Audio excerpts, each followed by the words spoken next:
बेटी, मेरा शरीर ठीक नहीं लग रहा। लगता है कि अब ज्यादा दिनों तक तुम्हारे साथ नहीं रह पाऊंगा। मुझे तुम्हारी बहुत चिंता हो रही है। मेरे जाने के बाद तुम सब कैसे संभालोगी? कौन तुम्हारी देखभाल करेगा? अरे बाबा, ऐसी बातें मत करो। आपको कुछ नहीं होगा। हम सब हैं, मैं हूँ, मेरी बहनें हैं, हम सब मिलकर आपको ठीक कर देंगे। हाँ बाबा, आप बिल्कुल ठीक हो जाएंगे। आप चिंता मत करो।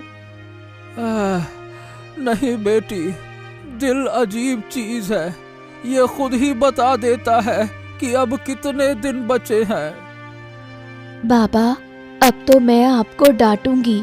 चुपचाप लेटे रहिए। अरे, लेटे लेटे मन नहीं मानता बेटी। अगर तुम्हारी शादियां करवा पाता तो थोड़ा सुकून मिलता। तुम सब अंधी हो, मेरे बाद कैसे सब संभालोगी? काश तुम्हें अच्छे घरों में ब्याह करवा पाता। हाँ, तो चैन से मर पाता। अब तो मरकर भी सुकून नहीं मिलेगा। हे भगवान, मेरी बेटियों का ख्याल रखना। बाबा, आप ऐसी बातें करोगे तो हमारा क्या होगा? प्लीज चुप हो जाइए। हे भगवान, मेरी बेटियों को देखना। मैं समझ रहा हूँ कि अब मेरे पास ज्यादा समय नहीं है। अब बस तुझ पर ही भरोसा है। अरे बूढ़ी माँ कहाँ जा रही हो? जरा रुको रुको।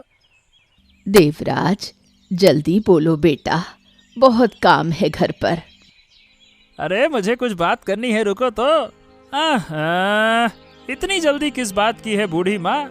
इतनी उम्र में भी काम करना अच्छा लगता है क्या? हैं? क्या करूं बेटा, घर में मैं और मेरा बेटा ही है। बेटा भी बहुत काम करता है, कोई और है नहीं, तो मुझे ही दौड़ना पड़ता है। अरे तुम्हारा बेटा अब बड़ा हो गया है, उसकी शादी क्यों नहीं कर देती? वरना उसे लड़कियां नहीं मिलेंगी, ये मैं कह देता हूँ। हाँ। यही तो मैं भी कहती हूँ अपने बेटे से, पर वो सुनता ही नहीं। इस बुजुर्ग उम्र में सब काम कैसे संभालूं? घर में रोज काम को लेकर झगड़े होते हैं।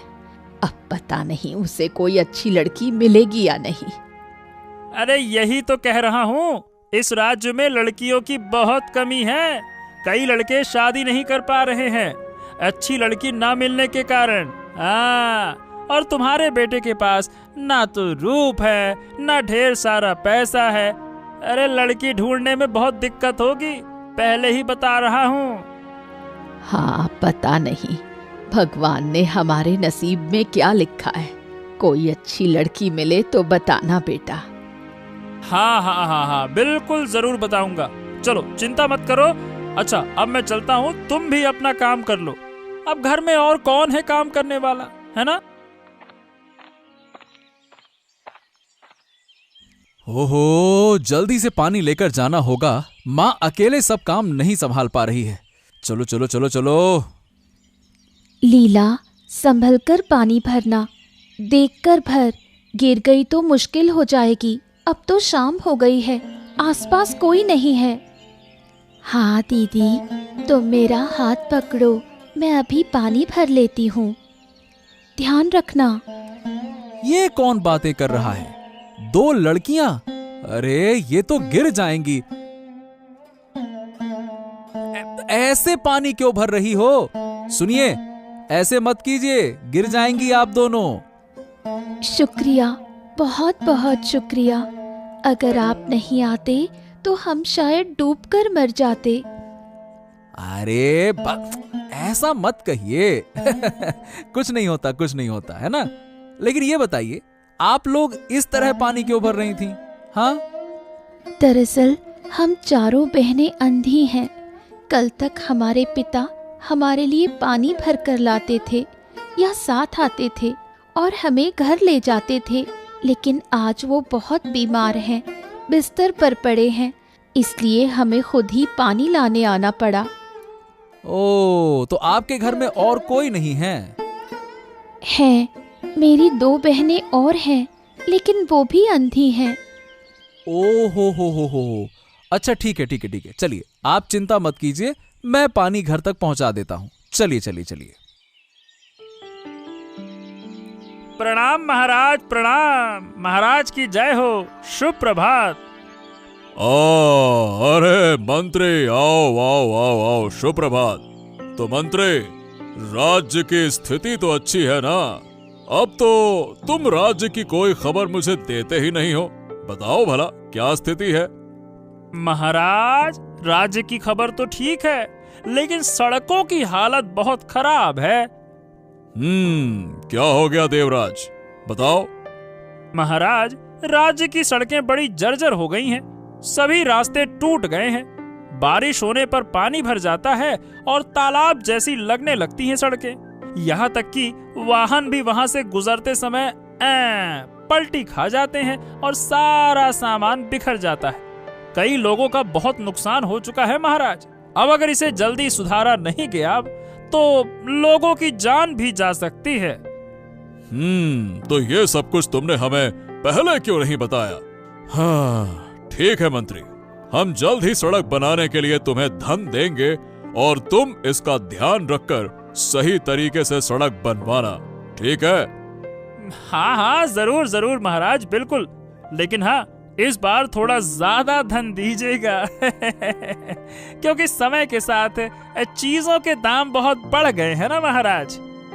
हाँ, तुम निश्चिंत रहो, हम सब हिसाब किताब करके ही तुम्हें देंगे, ठीक है? इस पैसे का आधा तो मेरी जेब में जाएगा और आधे से थोड़ा बहुत तो काम करवा ही दूंगा, क्योंकि सड़क तो वैसे भी सही है।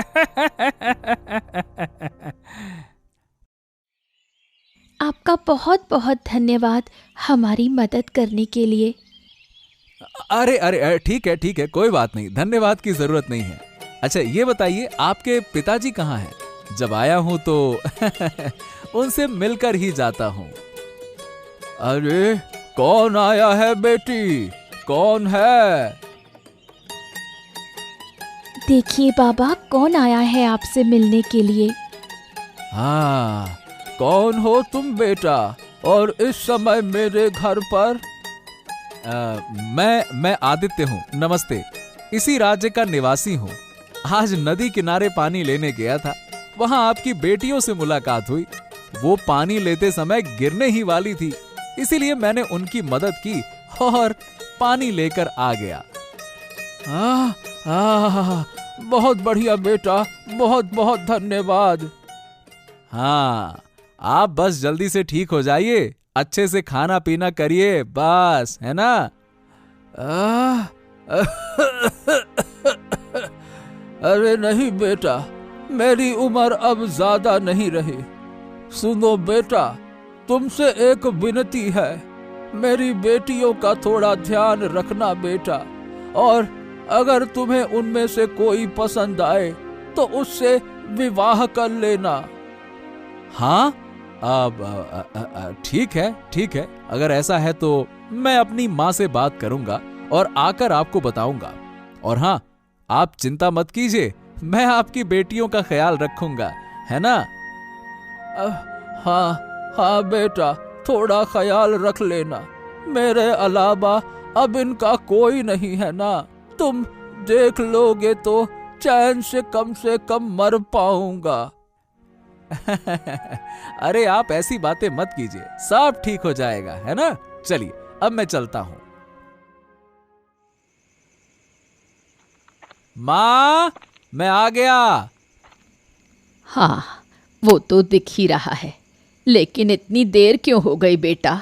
घर में इतना काम पड़ा है, वो भूल गए थे क्या? हाँ, अरे नहीं माँ, आज किसी के घर गया था। घर? किसके घर? अरे माँ, आज जब मैं नदी किनारे पानी लेने गया था ना, तब 2 लड़कियों से मुलाकात हुई। वो भी पानी ले रही थी, लेकिन गिरने ही वाली थी, इसीलिए मैंने उनकी मदद की और तब पता चला ओह, वो दोनों अंधी हैं। ओहो हो, फिर? इसीलिए माँ, मैं उनका पानी लेकर उनके घर पहुंचा। वहां उनके पिता ने मुझसे अनुरोध किया कि मैं उनकी बेटियों का थोड़ा ध्यान रखूं और अगर कोई पसंद आ जाए तो उससे विवाह कर लूं। नहीं नहीं, ऐसी अंधी लड़कियों से कोई शादी करता है क्या? कोई जरूरत नहीं है। वो घर के किसी काम को नहीं कर पाएगी, उल्टा मेरे लिए परेशानी बढ़ेगी। अरे तो माँ, एक बात बताओ, अंधे होने से क्या वो इंसान नहीं रही क्या? मुझे उनमें से, माँ सही बताऊं तो मुझे उनमें से एक पसंद है और अगर शादी करनी हुई तो मैं उसी से करूंगा। जो करना है कर, लेकिन फिर मुझसे कुछ कहने मत आना। आगे चलकर कोई परेशानी हुई तो मुझसे मत कहना, ये मैं पहले ही बता रही हूँ। मंत्री, अरे मंत्री, कहाँ हो तुम? जल्दी इधर आओ, हमें तुमसे कुछ जरूरी बात करनी है। मंत्री जी। जी महाराज, जी जी जी जी महाराज, आ गया। कहिए महाराज, क्या जरूरी बात है? हम तुम्हें धन देंगे, लेकिन उससे पहले हम राज्य भ्रमण पर निकलेंगे। हम महाराज हैं, हम भी देखना चाहते हैं कि राज्य में कितना नुकसान हुआ है, कौन सी सड़क कितनी खराब है, उसे ठीक करने के लिए कितने हिसाब किताब के हिसाब से धन की आवश्यकता है। इसीलिए मंत्री जी, तुम हमारे इस यात्रा का सारा इंतजाम करोगे। चलो। अरे अरे अरे महाराज, राज्य भ्रमण क्यों? इससे आप बेवजह थक जाएंगे, बाहर धूल मिट्टी भी है, आप गंदे हो जाएंगे। देखिए, मैं नहीं चाहता कि आप परेशान हो। आप महल में आराम करिए, आपका सेवक किस दिन काम आएगा? अरे मैं हूं ना, मैं सारा काम देख लूंगा। हाँ। नहीं नहीं नहीं नहीं नहीं, बिल्कुल नहीं मंत्री जी, ये नहीं हो सकता। अरे भाई, हम इस राज्य के महाराज हैं, अगर हम स्वयं नहीं जाएंगे तो प्रजा की बातें कैसे सुनेंगे? तुम तुरंत हमारी यात्रा की तैयारी करो, बस। अरे महाराज, अगर आपको सड़कों की हालत जाननी है तो मैं राज्य की एक वृद्धा को आपके सामने ले आऊंगा।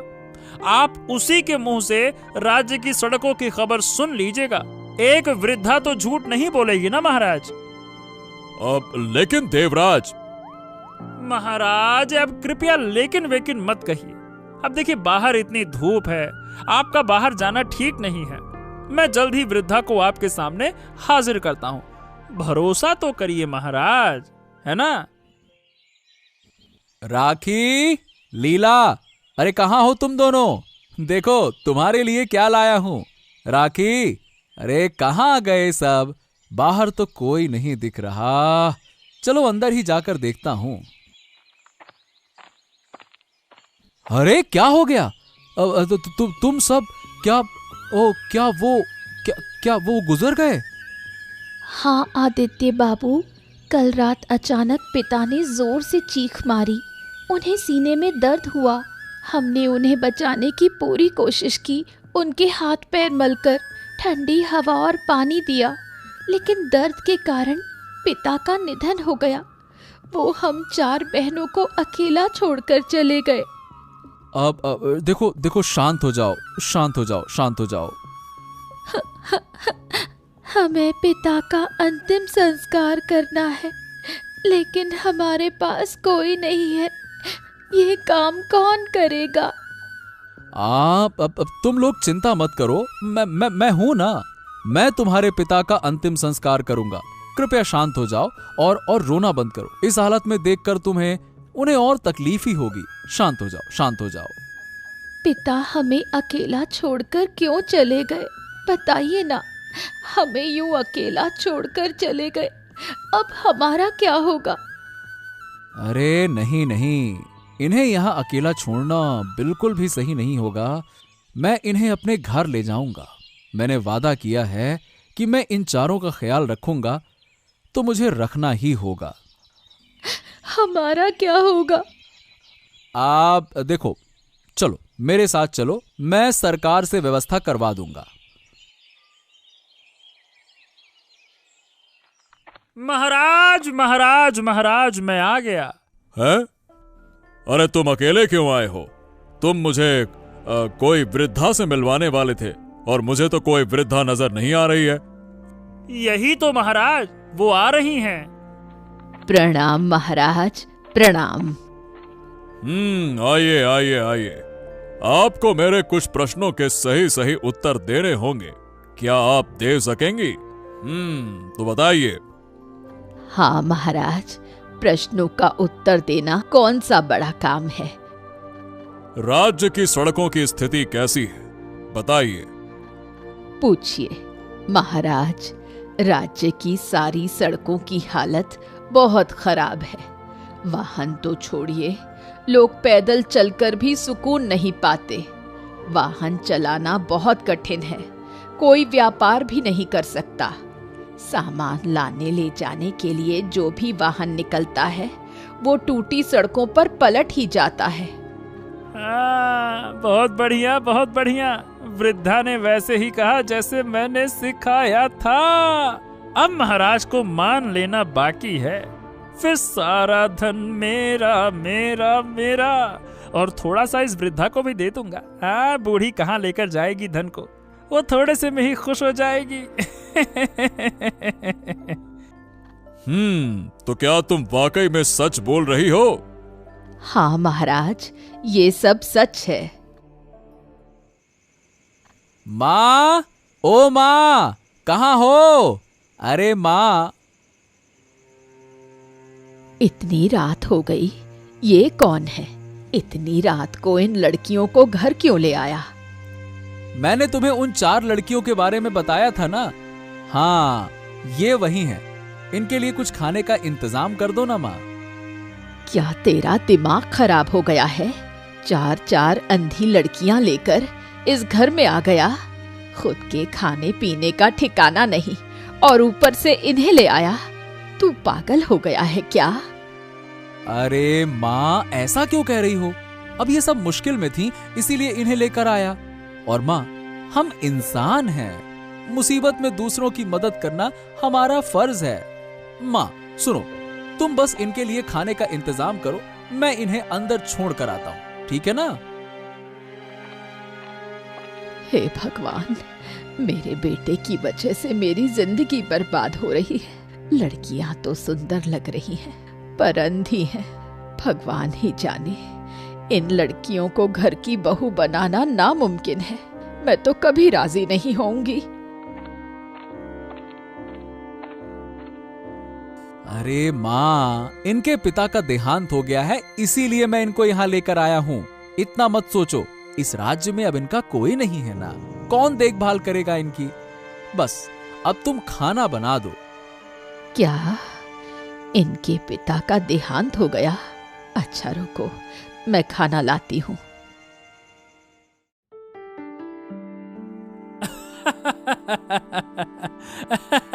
महाराज, इस राज्य में क्या हो रहा है, कुछ समझ नहीं आ रहा है। अरे अरे अरे, क्या बात है देवराज, क्या हो गया? इतनी हंसी क्यों आ रही है? बताओ, नहीं तो हम समझेंगे कैसे जब तक हमें कुछ बताओगे नहीं। और राज्य में क्या हो गया है, साफ साफ बताओ, हमें बताओ। अरे महाराज, हमारे राज्य में लड़कियों की कमी है। अरे बहुत से लड़के अच्छे अच्छे घर की लड़कियों की कमी के कारण शादी नहीं कर पा रहे हैं। हाँ, और महाराज, मैं भी उन्हीं में से एक अभागा हूँ, और क्या। अच्छा, पर इसमें हंसने जैसी क्या बात है? महाराज, असली बात तो अभी मैंने बताई ही नहीं। हाँ हाँ ठीक है, तो बताओ, हम भी सुनना चाहते हैं कि असली बात क्या है। महाराज, हमारे राज्य का आदित्य वो कल रात 4 अंधी लड़कियों को अपने घर की बहू बनाकर ले आया है। हाँ। क्या? 4 अंधी लड़कियां? जरूर कुछ बात है। अरे क्या बात है महाराज, उन 4 लड़कियों के पिता की मृत्यु हो गई तो आदित्य ने दया करके चारों को अपने घर ला दिया। उसकी माँ तो गुस्से से तिल मिला रही है महाराज।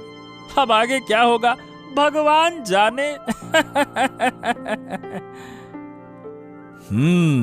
इस मामले पर थोड़ा गौर करना होगा, बड़ा ही अजीब मामला है। इतने दिनों से मैं और बाबू ही खाना बनाते, घर की सफाई, कपड़े धोते, और अब ये 4 अंधी लड़कियां भी आ गई। अब कौन करेगा ये सब काम? मेरा तो मन कर रहा है अभी घर छोड़कर भाग जाऊं। बिल्कुल अच्छा नहीं लग रहा। आप चिंता मत करिए, हम अपना काम खुद कर लेंगे। रहने दो, मुझे और नमक छिड़कने की जरूरत नहीं। अंधी लड़कियां काम क्या करेंगी? मेरी मदद करेंगी। पहले बेटे का दिमाग खाया और अब मेरा दिमाग खाने आई हो। आप ऐसा क्यों कह रही हैं? और क्या कहूँ? क्या तुम सबने सोचा है कि मैं तुम्हें सिर पर बिठाकर नाचूंगी? नहीं, बिल्कुल नहीं। अगर ऐसा सोचा है तो दिमाग से निकाल दो। एक लड़की होती तो समझ में आता, बस 4 अंधी लड़कियां हैं। भगवान, तुम्हारी माँ ने कैसा भाग्य लेकर जन्म लिया था वही जाने। हम समझ सकते हैं कि हमारी वजह से आपको तकलीफ हो रही है, लेकिन यकीन मानिए, हम अपना खाना बनाना, कपड़े धोना और अपना ध्यान रखना सब कुछ खुद कर सकते हैं। आपके घर का खाना भी हम ही बना देंगे। हम अपने घर का सारा काम करते थे, बस पिताजी हमें थोड़ा मार्गदर्शन देते थे। हाँ, सच में आपको कोई दिक्कत नहीं होगी, यकीन मानिए। ठीक है, मैं भी देखती हूँ कि तुम लोग क्या कर सकते हो। ये लो, चारों बीवियों के पति कैसे हो? क्या? अरे ये सब क्या बोल रहे हो मंत्री जी? तुम्हारा दिमाग में कुछ गड़बड़ है क्या, या तुम्हारा पूरा दिमाग ही खराब है? हैं? अरे अरे, हाँ हाँ हाँ, मेरा दिमाग बिल्कुल सही है, लेकिन तुम्हारे दिमाग में तो लगता है कुछ गड़बड़ हो गई है। नहीं तो कोई 4 अंधी लड़कियों से शादी करता है क्या, वो भी एक रात के अंदर? हैं? शर्म नहीं आती ऐसी बातें बोलते हुए? अरे तुम इंसान हो या कुछ और हो? किसी की मुसीबत में अगर मैंने किसी की मदद कर दी है तो वो तुमसे देखी नहीं जाती हैं? अरे क्यों क्यों क्यों आए शर्म? ये बताओ, जो चीज तुम कर सकते हो मैं उसको बोल भी नहीं सकता। मैं बोलूं तो बुरा लग रहा है, हैं? अरे तुम जाओ, अब मुझे खेत में काम करने दो, जाओ। अरे करो करो करो, काम करो। घर में कितने लोग हैं, सबके मुंह में खाना भी तो डालना होगा, हैं? अरे मैं तुम्हारे सामने हाथ जोड़कर कहता हूं, मैंने इन 4 लड़कियों को बचाकर अपने घर लाया है, क्योंकि उनके पिता का देहांत हो चुका था। अब इनका कोई यहां इस दुनिया में नहीं है।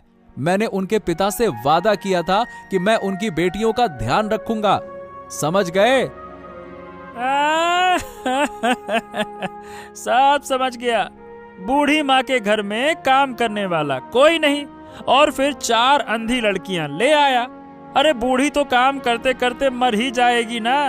क्या लड़का है, तुम्हारे जैसे लड़के का होना नहीं होने से बेहतर है। हाँ।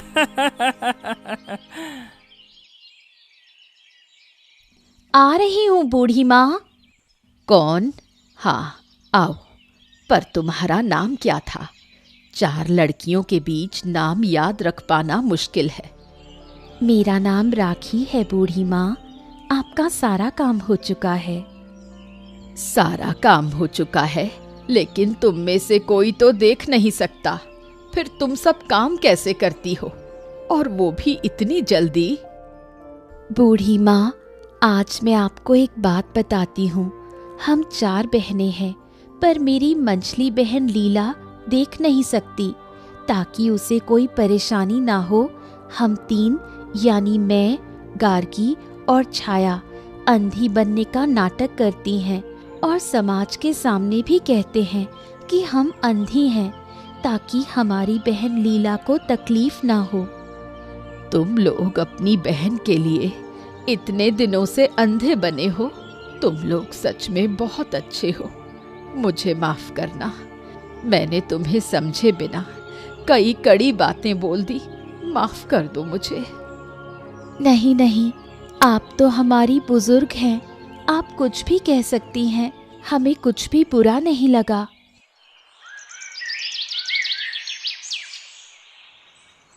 हाँ, बहुत घमंड आ गया है इस आदित्य को ना।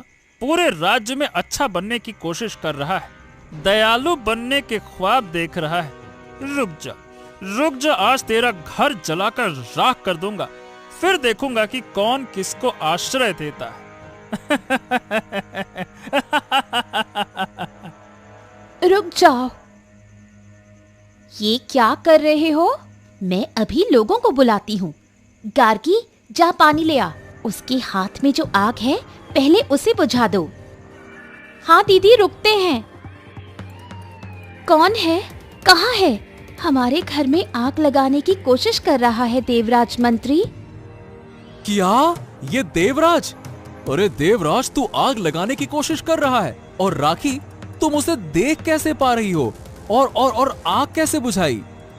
माफ करना, असल में मैं, गार्गी और छाया देख सकते हैं, लेकिन हमारी बहन लीला देख नहीं सकती, ताकि उसे कोई परेशानी ना हो, इसलिए हम तीनों बहनें पूरे समाज के सामने अंधी बनी रहती हैं। ये तो सच में बहुत अच्छे हैं। मैं भी गलती कर रही थी, मैं इन्हें पहचान नहीं पाई। और देवराज, मैं तो तुझे बिल्कुल नहीं छोड़ने वाला।